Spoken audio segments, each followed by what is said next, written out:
Hello Susan, this is Group 4 consisting of Ishdeep Arora, Bhavika Grover and Tushar Uppal, and we are going to present on the topic Green IT and Sustainable Practices. We're going to talk about what Green IT really is and what companies are doing in order to promote Green IT into their business strategies.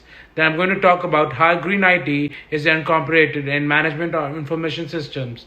In the end, I would talk about the relation between data governance and green IT. Our Mother Earth is facing many challenges such as global warming and climate change. In order to tackle these issues, companies and organizations are evolving and incorporating environmental friendly practices into their business strategies. Green IT is defined as disposing computers and other IT infrastructures in eco-friendly ways.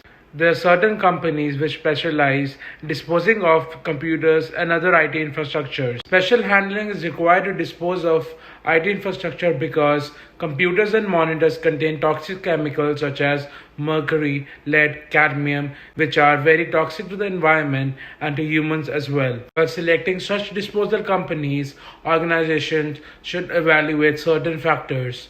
They are how these disposal companies are keeping data safe while in transit, their process for wiping hard drives clean, whether their methods comply with local and government regulations which govern privacy and e-waste, degree to which they protect organizations from liability during data breach. Information systems are adopting environmental friendly policies and encouraging green IT. In order to support green IT and information systems, companies are using methods such as auditing and managing emissions in order to analyze energy consumption and minimize waste. Some new environmental softwares are emerging, such as life cycle analysis. Design for environment databases play a critical role in integrating vendor and supplier data and processes. Environmental management information systems are software used by managers to manage environmental issues. AMIS is a standalone, isolated environmental software tool. In the following table, we see how Green IT is incorporated in every level of the organization. At the executive level, in manufacturing and productions, the executives focus on global yearly emission changes and environmental technology information. Senior manager level, the senior managers use decision support systems and focus on disassembling environmental production planning tools. At the managerial level, the managers use management of information systems and focus on generating daily and weekly reports on toxic materials generated and waste generated for toxic release inventory. IS data governance involves allocating decision rights and establishing accountability framework for IS decisions in order to ensure their alignment with strategic objectives. In order to integrate green IT and data governance, certain roles, responsibilities, and accountabilities are created. Chief Information Officer is generally responsible for integrating data governance and green IT. Important for managers to focus on decentralization and centralization of IT related activities and data governance. Some selected green IT and information system managers are selected for coordinating centralization. Designated information systems and green IT committee is responsible for decentralization of these IT activities. Bhavika will talk about the advantages and disadvantages and give examples of companies which are using green IT. Thank you, Steve, for passing on to me. And hi, my name is Bhavika, and I'll be covering the further topics that include advantages and disadvantages of using sustainable practices in a business enterprise, and then giving various examples how various business enterprises have been using these environment friendly measures to reduce the carbon footprints. So, starting with the advantages. So the first advantage is that it creates positive environmental impact. So if a company uses sustainable IT practices, and as a result what happens is it creates a very positive environmental impact that in the image of the society, that this company is doing good for the environment, and due to that positive image, as a result what happens is the company improves its public image. So using the green initiative, they create their brand name, brand image, and as a result they have good public relations. And one more thing, it also it also results in increasing the business opportunities. So what happens is, if the company is using various green standards, so green initiatives are being followed and they are being used. So if a company is becoming more sustainable, so what happens is they get more business opportunities in the external business environment. As a result, all their turnover, all their profits, and their obviously the goodwill of the enterprise is increasing. But coming to disadvantages, what happens to their disadvantages is, firstly is, if a company if a company wants to go like sustainable or something green, so what that company has to do here, that company has to obtain a green certificate. So that certificate is very time consuming, because for a certain period of time they have to follow and maintain the green standards in their organization. And as a result, they with the passage of time they incur huge cost, and then they get the certificate. And another is, the initial investment required to set up this is very high. Initial investment not only include the green certification, it's just a part.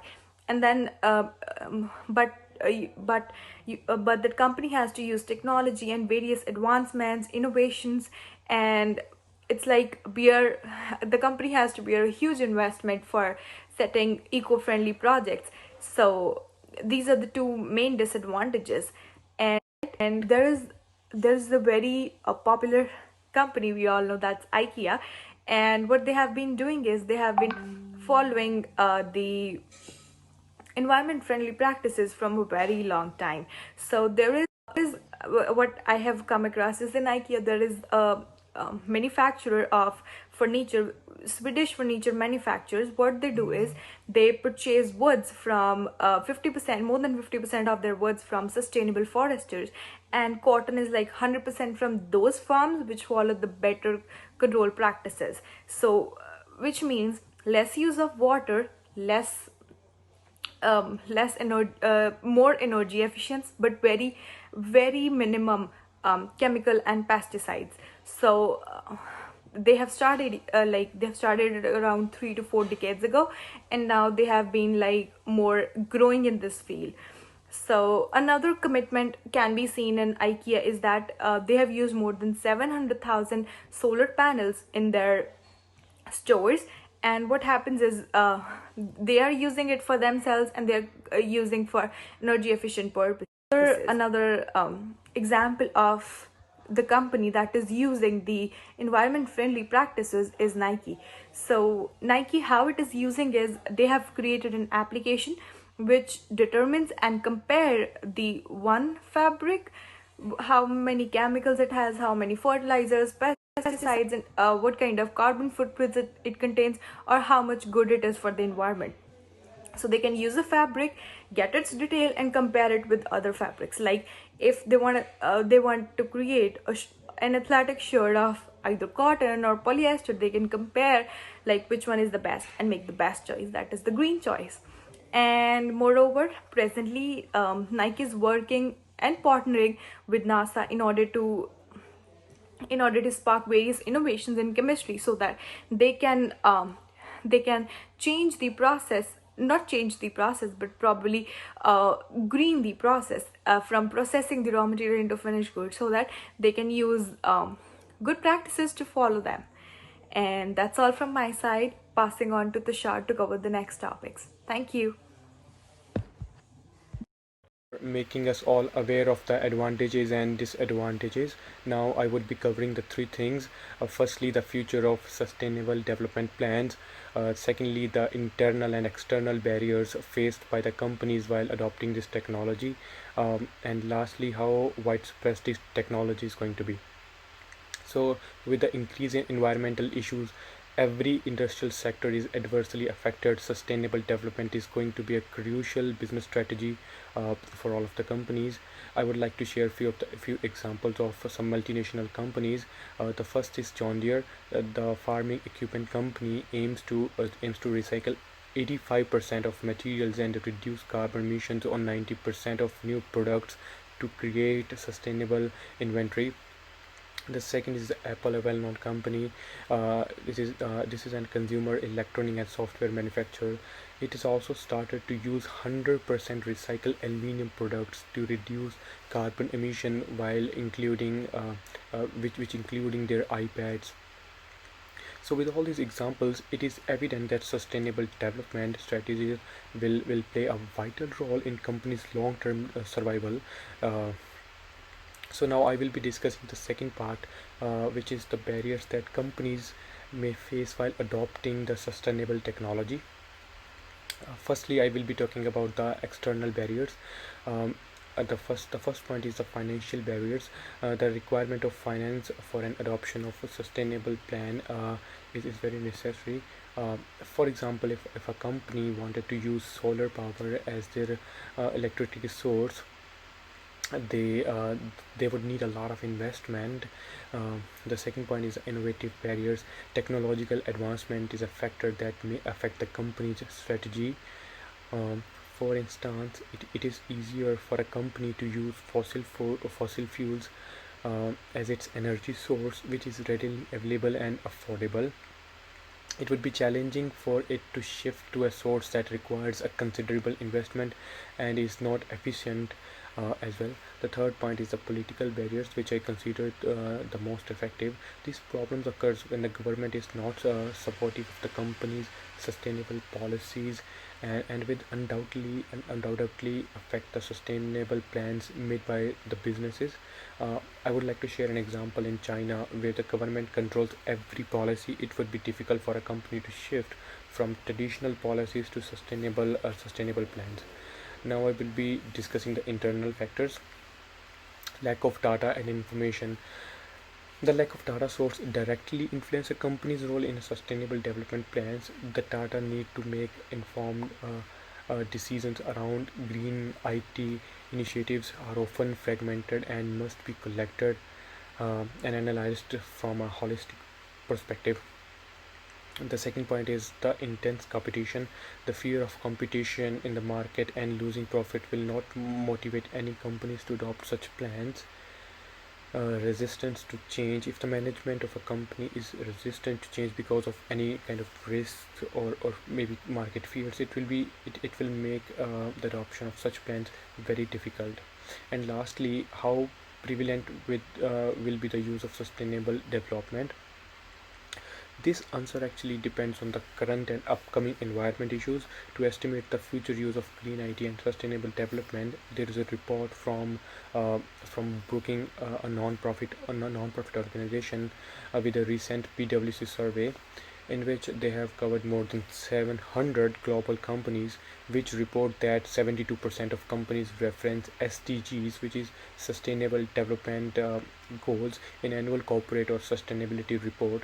50% identify priority SDGs, and 54 mention them in the business strategy.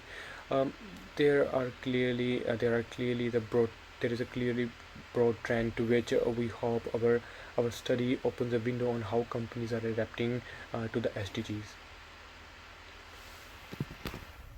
In the end, we would like to stress on the fact that global warming and climate change are a great threat to the society and our Mother Earth. It's important for organizations to incorporate green IT and environmental friendly practices into their organizational strategy. Companies are adopting sustainable development into their business models, and this gives them a competitive edge. Though there are some barriers to adopting eco-friendly practices and sustainable development, such as political factors, technological factors, and internal factors such as lack of data and lack of data collection methods, companies are still using green IT in order to get a competitive edge and boost up their profits. If business wants to survive in the future, they should incorporate green IT and environmental friendly practices into their corporate strategy.